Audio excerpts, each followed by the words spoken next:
हा केडी बोल. Hello boss, पोहोचलीस? अरे मी आत्ता निघाली आहे ना 2 मिनिटांपूर्वी. लगेच कशी पोहोचेल? Sorry sorry sorry. अगं मला खूप जास्त स्ट्रेस आलाय ग या खोट्या भांडणाचा. ठीक आहे केडी, हे बघ स्ट्रेस घेऊ नकोस.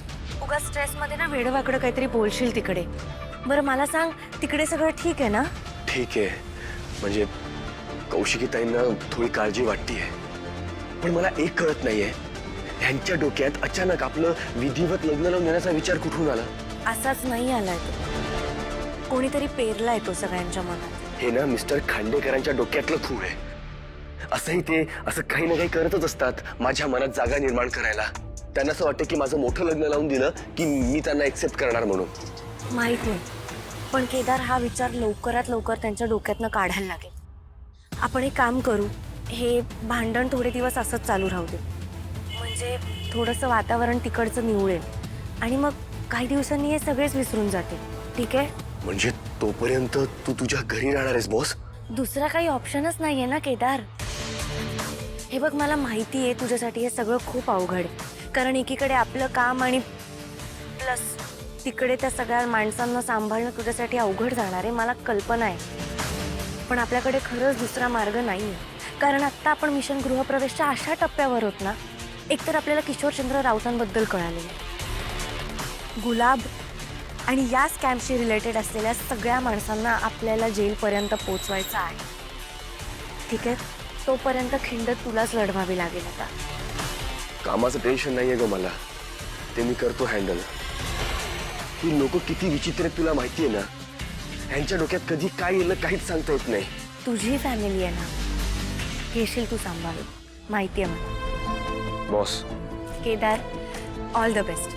बरं चल मी आता निघते. हां, आणि तिकडे प्लीज सांभाळून घे सगळं. हा, पोहोचल्यावर मेसेज कर. बाय. काय सांगतेस? तारिणी खांडेकरांचं घर सोडून निघाली? हो ना मम्मा, तिचं आणि केदारचं खूप मोठं भांडण झालं, तेही सगळ्यांसमोर. अगं पण कशावरून झालं? That I don't know. Topic exactly नाही कळला. हा, पण ती केदारला म्हणाली मला तुझ्यासोबत राहायचंच नाही आणि सरळ बॅग उचलून निघून गेली. अगं पण खांडेकरांची संपत्ती, त्यांचं घर सोडून एवढी सहजासहजी कशी निघाली ती? एक्झॅक्टली, मलाही आधी हाच प्रश्न पडला होता. पण बरं झालं ना मम्मा, जाऊ दे ना, गेली ती. आपल्याला हेच तर हवं होतं. आता फक्त एकच गोष्ट कर, देवासमोर प्रार्थना कर की ती परत कधीही माझ्या ह्या घरात येऊ नये, आणि तो केदार आहे ना त्याला पण लवकर जाऊ दे या घरातनं. हो ग बाई, तुला जे हवंय ना तसंच होईल. बाळा, तू आता तुझ्या संसाराकडे लक्ष दे. हा, त्या तारिणीला या घरात पाऊल तर ठेवू दे. तिला या घरात आयुष्यभर ठेवते आणि इथेच राबवते. माझ्या लेकीच्या संसारात लुडबुड करत होती काय? बघतेस ती तारिणी खांडेकरांच्या घरी परत कशी येते ते. Yes, that's like my mama. Okay, bye.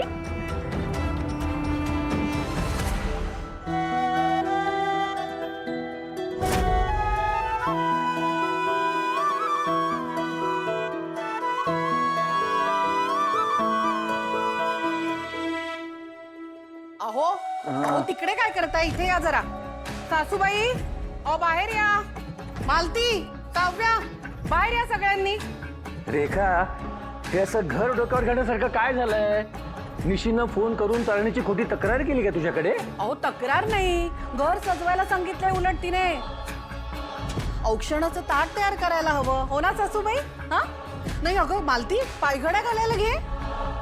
रेखा, तुझी नाटकं करून संपली असतील ना तर नक्की काय झालं ते सांगशील? नाही, हे सगळं तुझं आवरलं ना की मला बोलव, मी तोपर्यंत माझं पिक्चर संपून येत. सासूबाई, नाटक अजून सुरू व्हायचंय. नाही म्हणजे थोड्याच वेळात होईल ते, ती आल्यावर. ती रेखा, की नीट सांगशील का कोण येणार आहे ते? तीच जिचा तुम्हाला पुळका असतो, तिची कायम उदाहरणं देता ना तुम्ही आम्हा सगळ्यांना.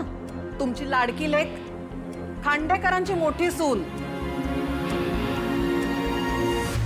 घ्या, शैतान का नाम लिया शैतान हाजिर. या या. अरे तारिणी बाळा, अगं बाळा ये ये. अशी अचानक कशी आलीस? काही काम होतं का?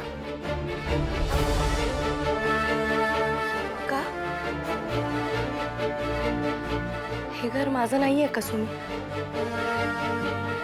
इकडे येताना सुद्धा मला विचारून कळवून अशी औपचारिकता पाळावी लागणार आहे का? नाही बाळा, हे घर तुझंच आहे आणि तुझंच राहणार आहे. पण अचानक सगळं सामान घेऊन आलीस ना, कळवलं सुद्धा नाहीस, म्हणून काळजीपोटी विचारलं ग. अहो कळवलं होतं ना. नाही म्हणजे हिने नसेल कळवलं तुम्हाला, पण माझ्या निशूने अगदी फोन करून कळवलंय बरं का मला. म्हणजे तारणी घरी काही झालंय का? म्हणजे तू सहज आलीस ना? नवऱ्याशी भांडून लेक सहज येते का माहेरी? काय ग, बोल ना, नेमकं काय झालंय का तारिणी? आता का तोंड बंद आहे तुझं? हा, तिकडे खांडेकरांकडे नवऱ्याशी भांडताना फार चुरू बोलत होतीस ना, मग आता बोल ना.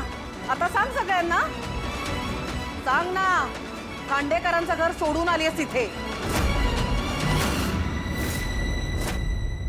तारिणी घर सोडून गेली म्हणजे आपल्याला जे हवं होतं ते झालं. नाही, आपल्याला हवं होतं ते नाही झालंय, त्यांना हवं होतं ते झालं.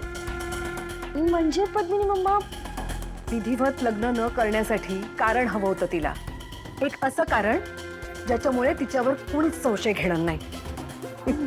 आता नवरा बायकोचंच भांडण झालंय म्हटल्यावर कुणी कशाला आग्रह करेल ना लग्न करण्याचा?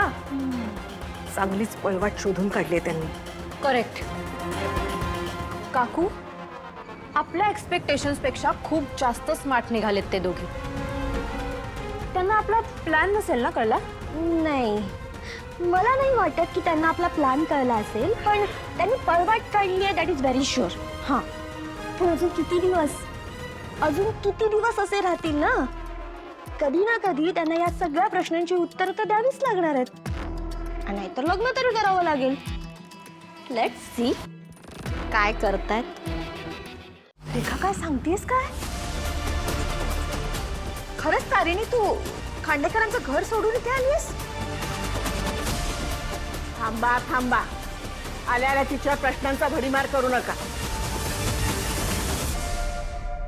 तारिणी बाळा, नक्की काय झालंय? खांडेकरांपैकी तुला कोणी काही बोललंय का? अहो ते कशाला काय बोलतील? ज्याचा हात धरून खांडेकरांच्या घरात घुसली होती ना, आता त्याच्याशीच भांडून पुन्हा इथे परत आली.